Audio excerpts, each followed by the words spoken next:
পূর্বাচল নতুন শহরে ১০ কাঠা পরিমাণ একটি প্লট নিয়ে মূল্য পরিশোধ করেননি সাবেক বিচারপতি এবিএম খায়রুল হক। পরে তার নামে বরাদ্দ হওয়া প্লটটি বাতিলও করে রাজুক। এক পর্যায়ে রাজুক ও গণপূর্তে সংশ্লিষ্ট কর্মকর্তাদের হাত থেকে বাতিলের সিদ্ধান্ত স্থগিত করান। ৬ বছর আগে প্রথম কিস্তির টাকা চেক দিলেও তা নগদায়ন হয়নি। ফলে টাকা না দিয়ে প্লট দখলে নেয়ার অভিযোগ ওঠে সাবেক এই বিচারপতির বিরুদ্ধে। অভিযোগটি আমলে নিয়ে অনুসন্ধানে নেমেছে দুদক। খায়রুল হকের বিরুদ্ধে অনুসন্ধানের বিষয়টি নিশ্চিত করেন দুদকের মহাপরিচালক মোহাম্মদ আক্তার হোসেন।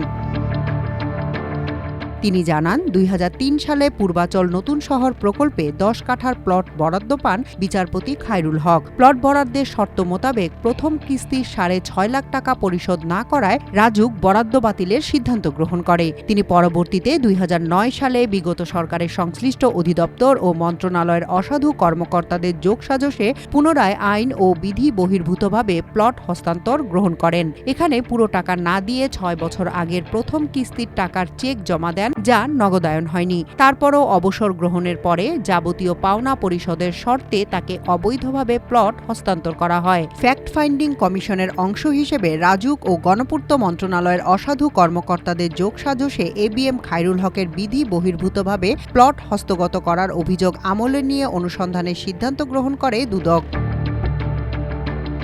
এক দুদক কর্মকর্তা বলেন, রাজধানী উন্নয়ন কর্তৃপক্ষ ও গৃহায়ন ও গণপূর্ত মন্ত্রণালয়ের কিছু অসাধু কর্মকর্তার যোগসাজশে সাবেক প্রধান বিচারপতি এবিএম খায়রুল হক বিধি বহির্ভূতভাবে একটি প্লট গ্রহণ করেছেন, এরকম একটি অভিযোগ অনুসন্ধানে নথিপত্র চেয়ে পাঠানো হয়েছে।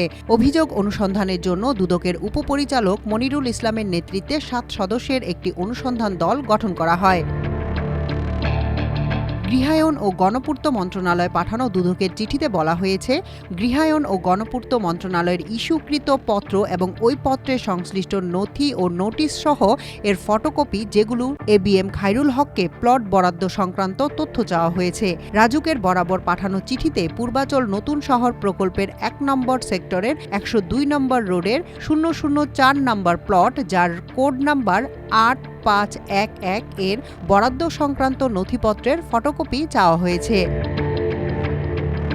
মাল্টিমিডিয়া ডেস্ক, আমার দেশ।